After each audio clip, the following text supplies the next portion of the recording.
Enfoque. A lusofonia em foco. Bem-vindos a mais um programa Enfoque pela Rádio Transforme e pela revista Incomunidade. Sejam bem-vindos. Hoje temos a honra de receber o Dr. Talvani de Moraes, que é psiquiatra forense com uma experiência de mais de 50 anos, um dos maiores do Brasil, se não o maior, que vai conversar conosco sobre casos como o do assassinato do menino Henri, não é? E semelhantes. Assistam esse vídeo até o final, curtam, compartilhem, subscrevam o nosso canal, comentem, enviem-nos perguntas. Seja bem-vindo, Dr. Talvani. Obrigado, Lorelei. Obrigado, senhor Henrique.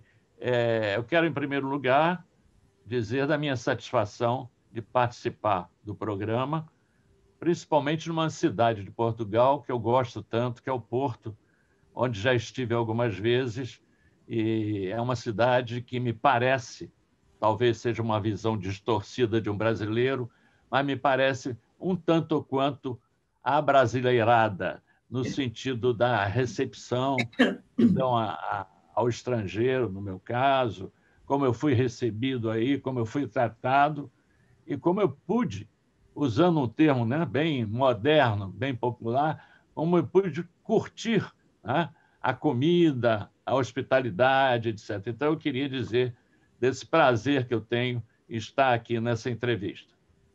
É um gosto para nós. Seja muito bem-vindo. Henrique?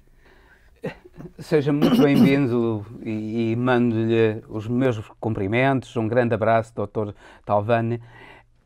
E era eu que começava por lhe fazer uma pergunta,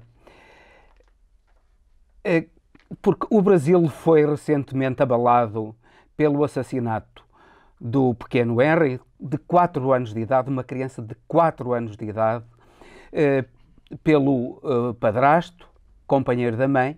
Esse padrasto não era uma pessoa qualquer, era um médico, era uma pessoa importante dentro de uma das igrejas neopentecostais, era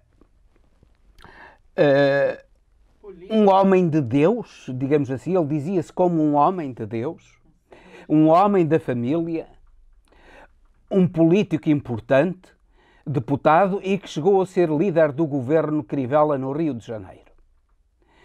Já antes havia notícias de que ele agredia as meninas, filhas, crianças de ex-namoradas.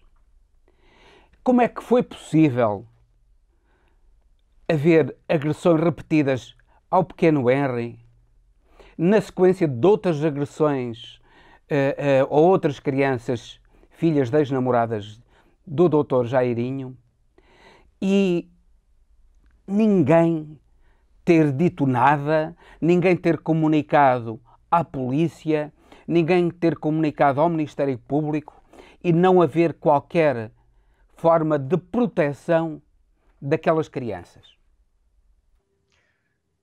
Claro que essa sua pergunta nos remete a todos nós a uma situação profundamente estranhável. Por quê? Porque realmente a cada pessoa que se traz a história, se conta a história do menino que foi morto dessa forma, e das crianças anteriormente agredidas por esse cidadão, conforme, né, está sendo denunciado. É claro que nós não temos nenhum processo terminado, julgado, nós estamos falando aqui pelos dados que foram trazidos a cada um de nós pela imprensa, né? Na realidade, essa situação parece que há um conluio mórbido, um conluio perverso entre as pessoas que tomam conhecimento de uma atitude dessa agressiva com crianças, mas por interesses outros, sejam interesses financeiros, interesses sociais, o relacionamento dessas pessoas não permite a elas tomar essas providências que o senhor acabou de enumerar. Quer dizer, procurar a polícia, fazer uma denúncia para a própria imprensa, né? Procurar o Ministério Público, procurar os órgãos que tratam dos menores, né? Da proteção aos menores. E também estranhável, nesse caso do Henry, é que haja participação da mãe. Quando todos nós sabemos, a literatura é rica nesse aspecto, a poesia, de exaltar o amor da mãe, que chega ao sacrifício da própria vida, como nas guerras nós vemos, nas situações graves, né? Muitas vezes a mulher coloca o seu corpo, até a sua vida, em jogo para proteger o filho. Isso é natural, né? O amor de mãe. Quer dizer, como é que a gente pode entender que uma mãe, né, tem atitude, pelo que se supõe, profundamente fria, vazia de conteúdo afetivo em relação ao filho, principalmente a um filho de 4 anos, que é uma criança que não tem condições de autodefesa. É uma criança, um adolescente já pode se defender melhor, mas uma criança de 4, 5, 6 anos não tem condição de se defender. E ela sinalizou a criança, pelo que foi apurado pela polícia, está no inquérito, a criança sinalizou para o pai e sinalizou para a própria mãe, através da babá, não verbalmente, mas dizendo que não gostava de encontrar com o tio era o padrasto, não gostava de ficar naquela casa, e, inclusive, que é uma reação muito própria de criança pequena, de criança muito jovem, vomitou várias vezes ao chegar na casa da mãe, no sentido de repulsa, não à mãe, mas ao tio, entre aspas, que ele chamava, que era o companheiro da mãe, o seu padrasto.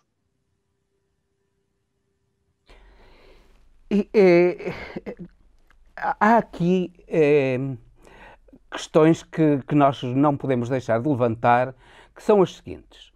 Será que o facto desse indivíduo, o Dr. Jairinho, pertencer a uma congregação, aliás, ele foi apresentado como homem de bem, como homem da família, como homem de Deus, por uma cantora gospel, foi apresentado em público, as igrejas neopentecostais favoreceram a sua candidatura a deputado. Será que o facto de ele pertencer a uma igreja neopentecostal, a igreja protege os seus membros, digamos assim, e a política também protege os seus políticos? Estamos, neste caso, perante uma situação dessas também. E pior, eu quero pegar carona, doutor Talvani, se me permite, ainda há uma ligação com a milícia, não é? O pai, o doutor Jairo, esteve preso, ele esteve indiciado, não é, na CPI das milícias, né, da Operação Furna da Onça, não é? Então, há claramente uma ligação. Esses dois fatores, o senhor acha que interferiram na possível proteção dessa criança? São suposições nossas, né, mas muito evidentes, né? São coisas que chamam a atenção. Veja bem, pelo que está se falando aqui, e volto a dizer, nós estamos falando em tese pelas notícias, eu não tive acesso ao inquérito e os jornalistas também tiveram notícia através de vazamento de notícias que vêm através da própria polícia, mas nós não sabemos ainda, nós não ouvimos essas pessoas. Mas não há dúvida que é estranhável. Em primeiro lugar, já há, não sei se tomaram conhecimento aqui em Portugal, já há uma sindicância no Conselho Regional de Medicina para considerar, como foi dito aqui, doutor Jairinho, como não portador de condições morais e éticas para exercer a medicina. Então, seria retirado o registro, porque no Brasil, aí em Portugal, vocês chamam de Ordem dos Médicos. No Brasil, nós chamamos de Conselho Federal de Medicina, né? É a mesma coisa, em termos de apenas nomenclatura. Esse órgão é que rege, é o Tribunal Ético da profissão. E, no caso, está sendo peticionado, já há uma sindicância aberta, para que seja cassada a inscrição dele como médico no conselho, ou seja, ele não pode exercer a medicina. porque se a sindicância apurar que essa pessoa não tem condições ilibadas de moral e ética para exercer a medicina, será cassado o registro dele, não há dúvida. Mas esse é outro aspecto, apenas para mostrar as condições. E pela pergunta que foi colocada, muito bem, na realidade é estranhável, né, que uma pessoa formada em medicina, que é uma profissão profundamente voltada para o humanismo, né, uma pessoa que já tenha tido experiências anteriores, inclusive de responder a inquérito policial, né, em razão de agressão a companheiras, né, e também a crianças, filhas dessas companheiras, esse indivíduo continue nesse seu caminhar de violência, pelo que se supõe.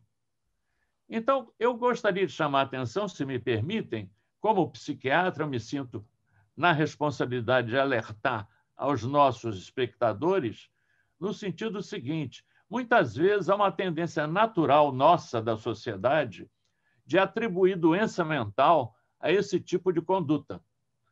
E isso nem sempre se confirma. Pela minha experiência na psiquiatria forense, ao longo dos anos, eu pude ver claramente que a maldade, que o ódio, que a crueldade não são necessariamente fruto de doença mental. São aspectos ligados ao caráter das pessoas, ligados à formação educacional dessas pessoas. Isso é importante. Então, toda vez que a sociedade está diante de um crime chocante, um crime bárbaro, como se diz, cruel, como esse, com requintes de perversidade, né? Essa pessoa deve ser louca, é a tendência natural. Alguém normal não faria isso, e isso não corresponde à verdade científica. Eu posso afirmar aos senhores que a verdade científica mostra ao contrário, que o doente mental, isso é um preconceito que nós temos há séculos, nós, sociedade. O doente mental é tido como perigoso, como alguém que pode causar mal sempre, e não é verdade. Não é verdade. Eu me lembro que, certa feita, ao fazer uma palestra, depois, no tempo destinado às perguntas, alguém do auditório levantou a seguinte questão: doutor, o senhor disse que trabalha naquela época, eu já tinha trabalhado 30 anos no manicômio judiciário, organismo do qual eu fui diretor 2 vezes, né? E o que é o manicômio judiciário?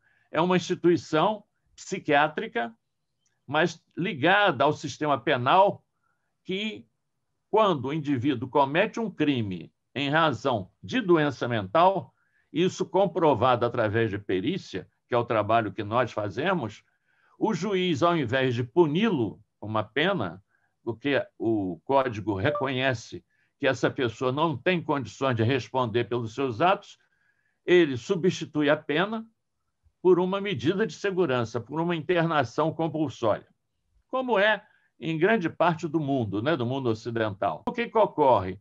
Essa pessoa perguntou o seguinte: doutor, o senhor disse que trabalhou 40 anos com doentes mentais que cometeram delitos. O senhor nunca sofreu nenhuma agressão? O senhor nunca teve medo de lidar com essas pessoas? Não, ao contrário.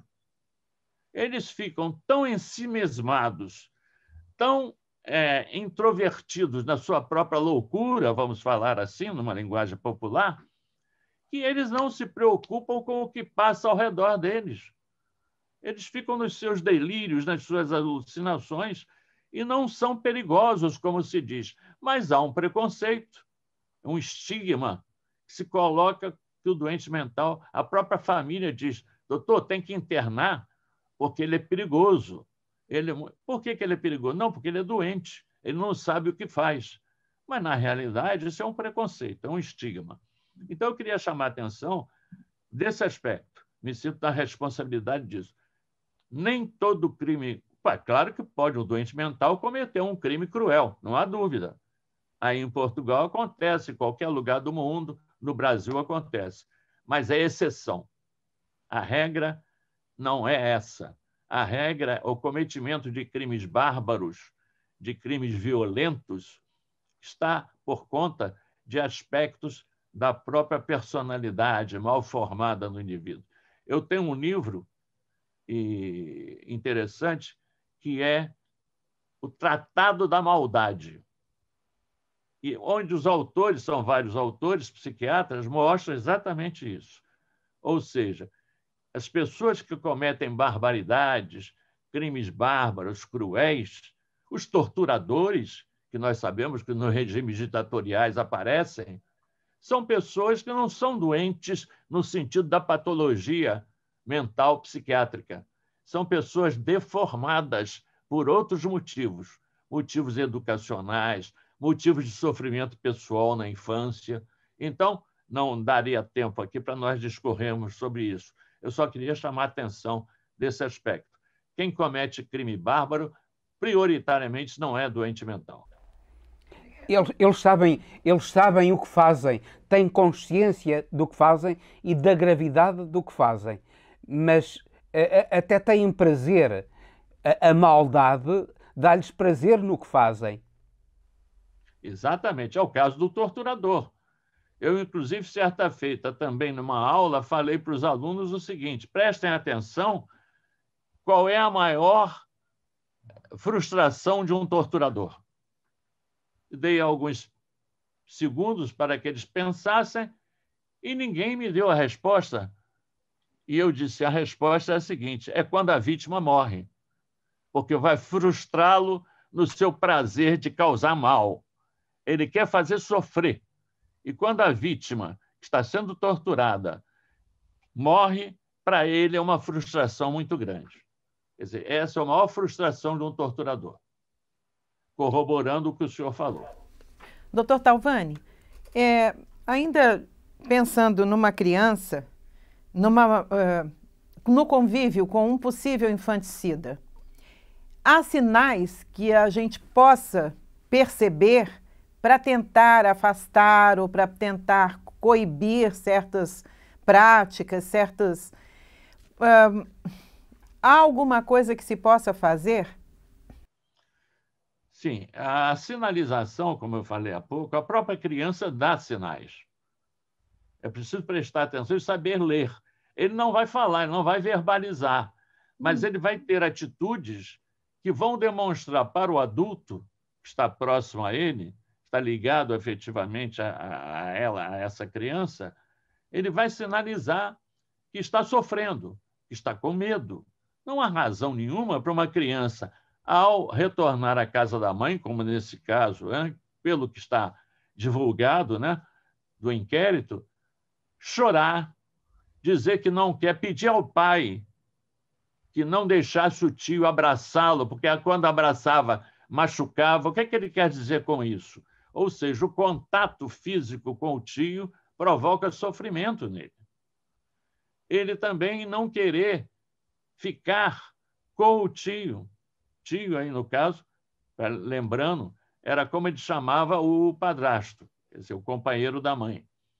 Então, a criança que vomita, porque o ambiente está sendo hostil para ela. A criança que não quer dar um abraço, dar um beijo, não quer falar com o outro. Então, a criança traz esses sinais.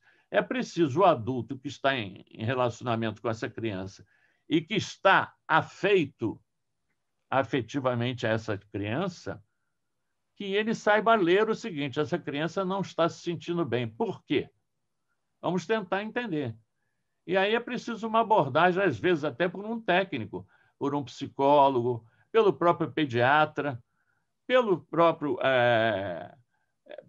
pai ou mãe que esteja lidando com a criança, no sentido de colher algum dado, porque alguma coisa não está certa. A criança tem uma tendência a se sentir sempre alegre e feliz. Isso é natural, é uma fase da vida em que a criança está sempre alegre e feliz. Ela fica contrariada, é claro. Tira um brinquedo dela, ela chora. Vai para a escola a primeira vez, ela reclama, não quer ficar na escola, mas isso é natural da evolução do ser humano. Agora, uma criança que fica apavorada quando chega perto de determinada pessoa com a qual ela convive, isso aí não está certo. Isso aí chama a atenção. E aí, como o senhor Henrique me falou há pouco, é preciso procurar uma autoridade. Procura alguém. procura um técnico, procura um psicólogo, procura um policial, faz uma denúncia para a imprensa. Existem programas na imprensa que cuidam dessas questões. Mas não deixe isso passar em branco, nem finja que está tudo bem quando as coisas não estão bem.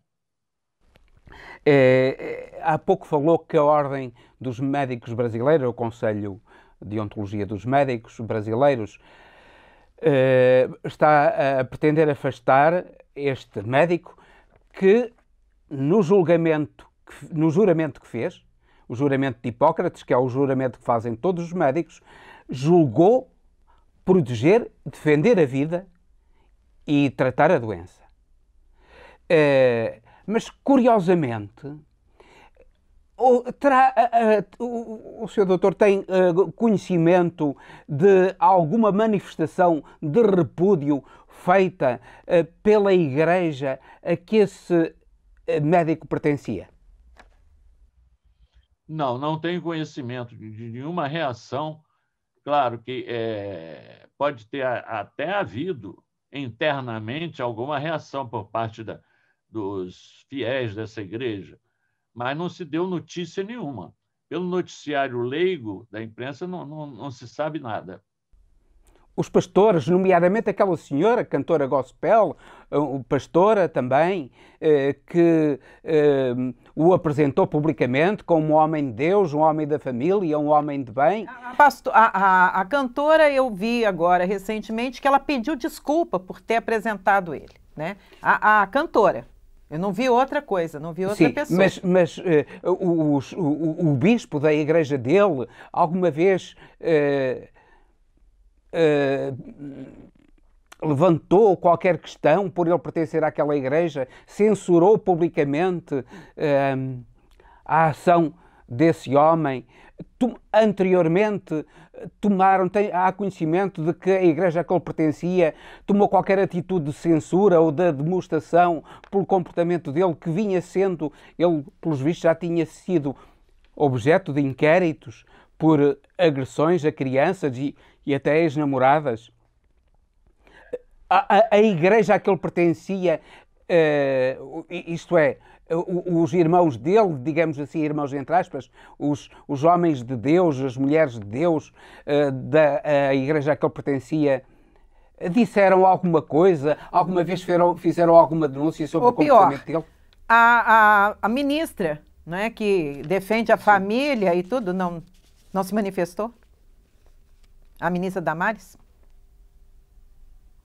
Que eu saiba, não. Eu não tive notícia desse aspecto, não, em momento algum. Okay. A imprensa não divulgou nada a respeito, né? Porque, como eu disse no início, as notícias que eu recebo são todas da imprensa, né? A única coisa que eu tive acesso materialmente foi o laudo cadavérico do corpo do menino, né? Que mostra uma série de lesões graves e que, em princípio, já, pela minha formação de médico legista, em princípio, demonstravam que não correspondia ao que era alegado, a tal queda da cama. A criança caiu da cama e, com aquelas lesões todas, na realidade, não seria possível, né? Não seria palatável do ponto de vista do exame médico legal. Doutor Thalvani, uma criança que tenha sido exposta a maus tratos, a agressões constantes, no caso das meninas ou das crianças que passaram também pelas mãos dessa pessoa e que tiveram a sorte de sobreviver, que sequelas ficam? É possível tratar? Como é que o senhor vê isso? Mas a sua pergunta é muito procedente porque mostra aquilo que nós chamamos de sequelas psíquicas, de danos psíquicos que ficam e perduram ao longo da vida. Isso pode provocar, inclusive, na fase adulta dessa criança, um comportamento totalmente desconexo da realidade dos valores ético-morais da sociedade. A criança exposta muito tempo à violência, a abusos e tudo, ela tende a se tornar também um adulto abusador, não é verdade? Exatamente. Há vários estudos, principalmente da escola britânica e da escola americana, vários estudos, na Europa também temos vários estudos mostrando que, percentualmente, essas crianças, quando adultos, se for, por exemplo, principalmente no abuso sexual, elas se tornam abusadores também. É como se fosse uma espécie de vingança contra aquilo que sofreram. Só que isso se transforma em termos inconscientes. Tá? Não é que ela propositadamente diga, não, eu vou ser abusador porque eu fui abusado. Mas, do ponto de vista da dinâmica... É uma repetição de um padrão, não é? Exatamente. A dinâmica psíquica foi muito bem estudada há algum tempo, né, alguns séculos, pelo Freud, mas que continua sendo estudada. Essa dinâmica mostra que o indivíduo vai repetir condutas que lhe foram profundamente sofridas, cruelmente sofridas, vai repetir aquelas condutas em outras pessoas. Então, isso acontece e isso tudo é um processo inconsciente. Então, eu já observei em alguns casos que eu tratei no tempo que eu trabalhava no serviço público, alguns casos desse aspecto. Doutor Talvani, ainda falando das sequelas, há como reverter isso, agindo rapidamente? Qual é a sugestão do psiquiatra, doutor Talvani, no caso dessas pessoas que sobrevivem a esses abusos? Não há dúvida. Eu acredito piamente, não só no trabalho psiquiátrico, como no trabalho do psicólogo também, da psicologia. Mas é necessário. É necessário fazer esse tratamento, esse acompanhamento. E é um tratamento longo, porque é um processo de reconstrução mental, psíquico dessa pessoa. Não é de um dia para o outro que se consegue transformar. Então, isso é feito através de um processo psicoterápico, né? Muito próprio, várias escolas, né? A psicologia tem várias escolas, tem a escola da psicanálise, a escola da comportamental, uma série delas. Mas, de qualquer maneira, não importa a escola, não importa o que o profissional esteja usando. Mas, sem dúvida alguma, é importante tratar essa criança, esse jovem, porque isso vai começar a aparecer já na fase de juventude, para que ela possa soerguer-se. Como eu disse, ela tem que se reconstruir. Então, o ser humano tem essa plasticidade, felizmente, né? Que nem tudo é definitivo. Nada é definitivo. Nós podemos reconstruir o nosso psiquismo com a ajuda, logicamente, de técnicas, seja de psicologia, seja de psiquiatria. E ainda, como é que a gente explica o infanticídio à luz da psiquiatria? Pois é outro fato terrível, né? Sempre me preocupou o estudo do infanticídio, porque o infanticídio, e no caso do Brasil, do Código Penal brasileiro, o infanticídio tem uma característica muito peculiar. A lei define o infanticídio como a mãe matar o próprio filho durante ou logo após o parto, por influência do estado puerperal. Aí todo mundo, vamos, estado puerperal, mas o que é? Será uma doença? Se for doença, vai ser tratado por outra norma penal, que é a norma da inimputabilidade que eu falei há pouco, ou seja, quem cometeu um crime por causa da doença não responde pelo crime, vai ser tratado. No caso do infanticídio, a mãe vai responder. Estou falando em termos da lei brasileira, né? Porque podemos ter vários espectadores aí de formação jurídica de outros países, é diferente. Mas lá no Brasil, aqui no Brasil, infanticídio é a mãe que mata o próprio filho durante ou logo após o parto por influência do estado puerperal. E por que eu disse que eu entendo como uma ficção? Porque o estado puerperal, segundo a definição da lei, não sendo doença, seria um estado de sofrimento emocional, de mal-estar durante o puerpério, que começa, né, após o parto, começa o puerpério. Aí já há uma incoerência legal. É claro que não teríamos tempo aqui para falar sobre tudo isso, mas veja bem, se a lei diz que é durante ou logo após o parto, durante o parto não é puerpério. Puerpério é quando ocorre o parto. É uma questão de lógica. Não precisa ser técnico para entender isso. Qualquer pessoa entende. O puerpério começa quando? Após o parto. Então, já há uma incoerência aí absurda que o legislador colocou. E segundo, é que, na realidade, a maioria das infanticidas, dessas mulheres que cometem esse crime terrível, que é tirar a vida do filho recém-nato, essas mulheres, na maioria das vezes, são mulheres muito deprimidas, são mulheres muito sofridas e que praticam esse ato muito dentro de um princípio moral que Heleno Fragoso, um autor brasileiro, tentou explorar, mostrando que o seguinte: não é o puerpério que provoca, é por ocultar a sua desonra. Geralmente são mulheres de formação moral muito rígida. Eu orientei uma tese de doutorado sobre esse tema e o colega que fez a tese, ele levantou todo o século XX no Rio de Janeiro, todos os casos de infanticídio, e verificou que a razão da infanticida é sempre reação moral, não é patológica. Ou seja, a historinha que a gente poderia resumir é o seguinte: é a mocinha que vem do interior, geralmente, com uma formação moral muito rígida, vem para a grande cidade, vai muitas vezes trabalhar como doméstica, não tem acesso a outro nível de informação, e, sendo doméstica, ela se enamora do porteiro do prédio, daquele vigilante do prédio.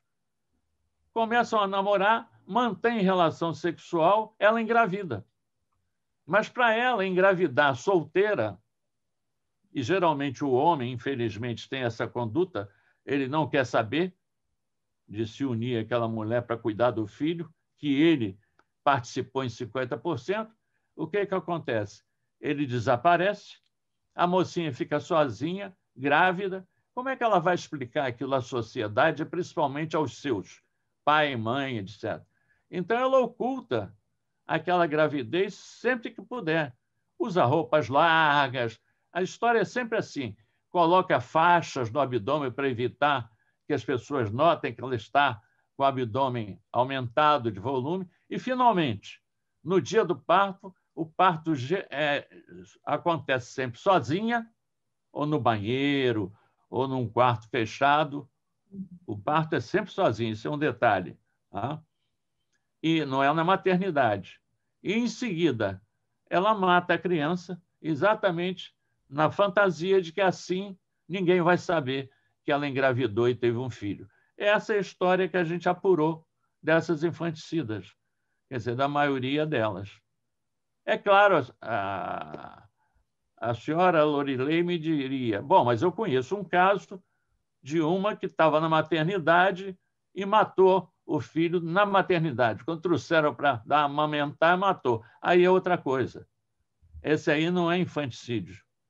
Isso aí é morte de filho, é filicídio.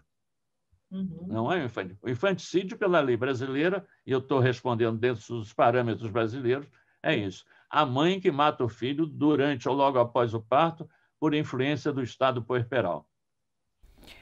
No caso do padrasto que agrediu a criança, e no caso, se a mãe, levanta-se a hipótese da mãe ter presenciado, inclusive, né?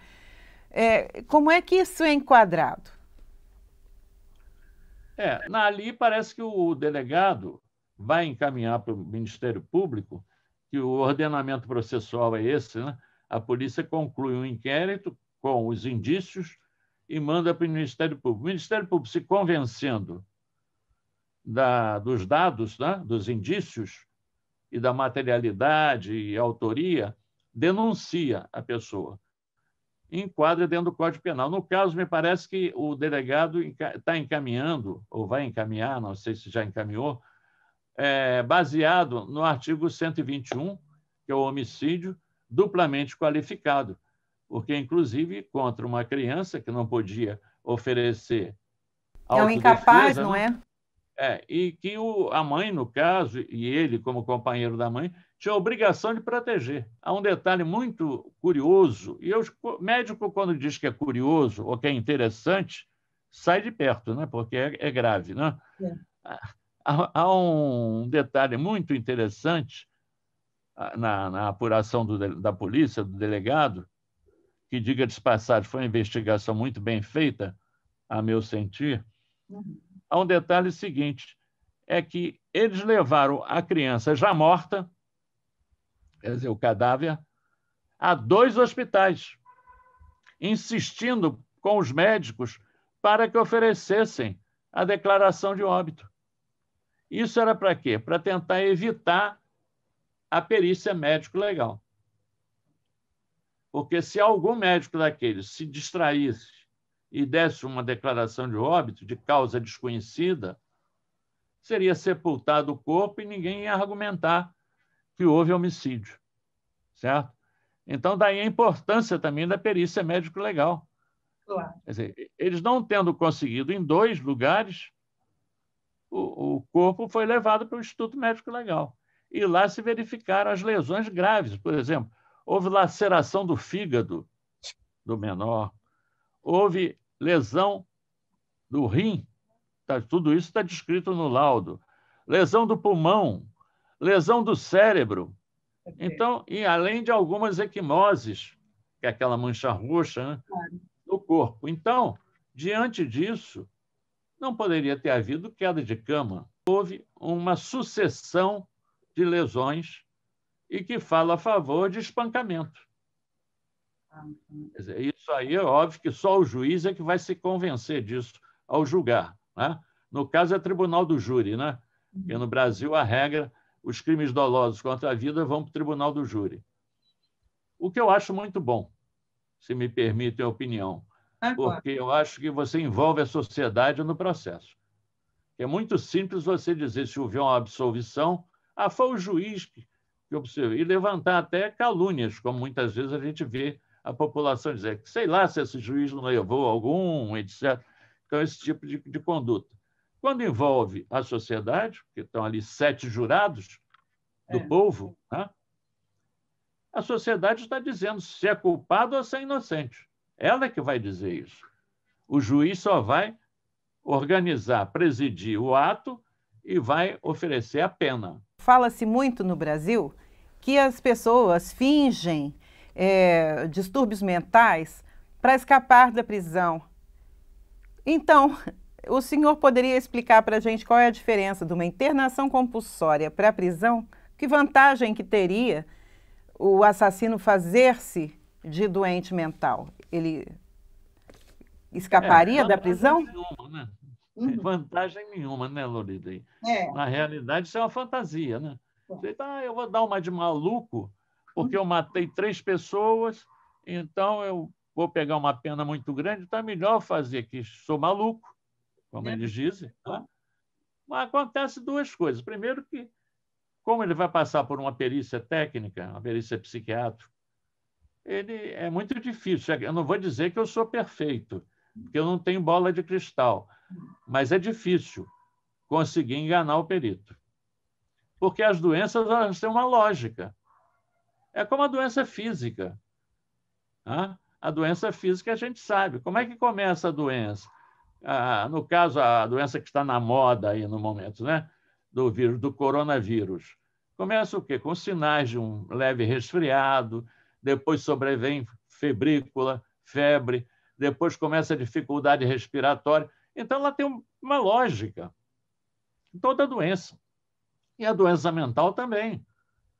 O sujeito não aparece de um dia para o outro louco, doente mental, não. Aquilo tem um processamento. Então, a própria história que vai se colher, não só da pessoa, como da própria estrutura. Além do mais, o crime praticado, há 2 fatores importantes do ponto de vista psiquiátrico. É a dinâmica, que mostra como foi feito o crime, o que levou ao crime. O crime do doente mental dificilmente tem uma lógica compreensível, porque é uma lógica só dele. Rapidamente, um caso que eu examinei, o cidadão foi atendido por um médico, passado algum tempo, ele volta nesse médico, não diz nada, invade o consultório e mata esse médico. Aí, primeira ideia, né? Deve ter havido algum problema com o médico, ou um problema financeiro, ou conjugal, ou até, sei lá, de um acidente de trânsito, alguma motivação, que é a lógica. Por que vai matar alguém? Porque houve uma divergência grave entre as pessoas. A gente vê que existem homicídios. Não havia nada. O médico apenas o tinha atendido. Vai-se ouvir o paciente. E ele conta uma história seguinte. Não, eu fui atendido por aquele médico, ele fez no exame, me levou para o hospital e fez uma endoscopia, porque ele tinha um problema de estômago, o médico era gastroenterologista, colocou um aparelho, foi olhar o meu estômago, me deu um remédio. A partir dali, na rua, eu comecei a notar que as pessoas percebiam o que eu estava pensando. Como assim? Não, eu não podia pensar nada porque as pessoas olhavam para mim. É claro que ele olhava assustado para as pessoas olhavam para ele. É uma reação natural. Ele fez um delírio, segundo o qual, na compreensão só dele, o médico tinha colocado um chip que irradiava os pensamentos dele e que as pessoas, então, passaram a perceber o que ele pensava. E, por isso, ele achou que só havia um jeito de acabar com aquilo que causava sofrimento a ele. Era eliminar quem dirigia a irradiação, que era o médico, segundo ele, o delírio dele. Foi lá e matou o médico. Quer dizer, o médico morreu sem saber por quê e ele não explicou uma lógica. É claro que ele era um doente mental. E o juiz se convenceu e ele, então, foi colocado numa internação. Agora, se alguém chegar com essa história amanhã, que eu contei aqui, é óbvio que o perito vai ter outros dados que vão mostrar que não, isso aí está inventado. É a chamada simulação, que existe. Acho que a sua pergunta é muito procedente por isso, porque existem tentativas nesse sentido. Né? Não é raro, eu mesmo, ao longo da minha vida, peguei vários casos em que o cidadão chegava e contava uma história. Aí eu perguntava o porquê. Quando eu perguntava o porquê, ele me dava uma razão lógica paralela que mostrava que ele não tinha doença. Ele tinha elaborado aquela história como uma forma de se ver livre, como você disse muito bem, da cadeia. Ele não quer ir para a cadeia, ele prefere ir para o hospital. Jairinho é o símbolo da forma como o atual poder brasileiro trata os seus filhos. Não há dúvida que existe uma cultura, né, em relação ao cuidado com criança, mas veja bem, ele contraria a regra, né? Porque o que a gente vê de muitas crianças que sofrem maus tratos, abusos, são de classes populares, mais pobres, né? Nós sabemos, no Brasil nós temos as chamadas favelas ou comunidades, onde vivem pessoas em condições abaixo do nível da pobreza, pessoas miseráveis. Nesse período da pandemia, nós temos visto, a imprensa tem denunciado, grande sofrimento dessas pessoas. E a gente observa que em algumas comunidades pode haver maus tratos às crianças, é mais frequente. Não é em toda a comunidade, mas em muitas delas existem. Até porque os pais, os cuidadores, não têm um nível de discernimento civilizatório. São pessoas que são muito rudes no cuidar, né? No transmitir o afeto. São pessoas desse tipo.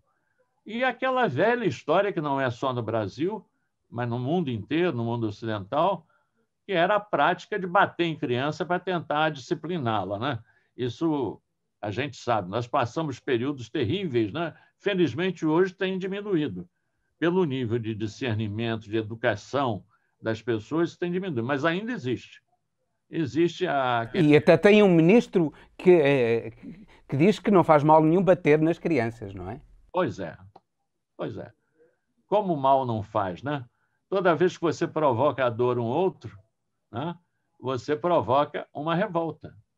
A criança não tem como devolver, mas ela sofre profundamente e aquilo fica incutido nela com uma ideia de que no futuro eu vou me vingar. Daí alguns adolescentes quando estão mais desenvolvidos fisicamente, praticarem atos que contrariam a regra do bom convívio familiar. Batem nos avós, espancam os pais, isso acontece, infelizmente, né? Eu acho muito importante esse trabalho da imprensa, que é esclarecer à população as questões mais delicadas do nosso convívio social. Uma das questões delicadas, eu repito, é entender que a maldade, que o ódio, que a crueldade fazem parte da natureza humana e que nós, seres humanos, somos capazes de práticas deploráveis na medida em que não temos a absorção adequada, não tivemos a absorção adequada dos valores civilizatórios e humanitários. Então, isso é muito importante. Eu acho que a educação, né, e o processo civilizatório são fundamentais para uma sociedade viver bem. A sociedade portuguesa, por exemplo, que eu conheço, em parte, né, ela é profundamente bem formada. É claro que vocês diriam, não, mas aqui a gente tem crime também. Sim, tem no mundo inteiro, né? O crime começou, inclusive, biblicamente, né, na família de Adão e Eva, né? Um irmão assassinando outro irmão. Aí, exato, o Caim matou Abel. Quer dizer, já começou lá a história bíblica, né? Então, mostra que a natureza humana tem esses aspectos. O Dr. Jekyll e Mr. Hyde, né? Quer dizer, o médico e o monstro, né? Não sei por que pegaram o médico como exemplo aí, mas, de qualquer maneira, como médico, eu acho que não só os médicos. O ser humano e o monstro sempre existe. Então, eu queria agradecer muitíssimo essa oportunidade e esse abraço internautico, né, que nós tivemos, Brasil e Portugal, o que para mim é muito honroso. Muito obrigado. A honra é toda nossa. Foi um prazer enorme tê-lo aqui. Tá certo. Muito obrigado. Agradecemos especialmente ao Dr. Thalvani pela entrevista e a você que nos segue. Pedimos ainda que curta, que compartilhe esse vídeo, que se inscreva no nosso canal, que nos envie perguntas e questões, né, comentários, e que esteja conosco no próximo programa Enfoque pela Rádio Transforma e pela revista Em Comunidade.